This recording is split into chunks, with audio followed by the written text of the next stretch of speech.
সত্যি বলতে আমি আমার জীবনে কাউকে থেকে যাওয়ার জন্য খুব একটা বেশি জোর করি না। সে তুমি বন্ধু হও বা অন্য কেউ।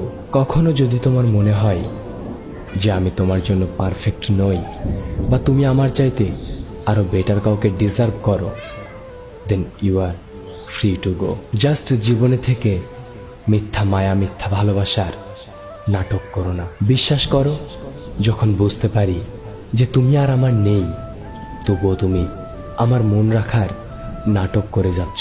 ব্যাপারটা সত্যিই মেনে নেওয়ার মতো না। আমি কারো কাছেই স্পেশাল না। আমাকে নিয়ে কারো মাঝে উচ্ছ্বাসা নেই। কেউ আমাকে তীব্রভাবে মিস করে না, আমার জন্য ব্যাকুল হয় না, আমার প্রতি চরমভাবে ইন্টারেস্টেড না। কেউ আমাকে পেলে ভীষণ রকম খুশি হয় না। আমি অপশনাল। কেউ না থাকলে লোকে আমার কাছে আসে, কোনো দরকার হলে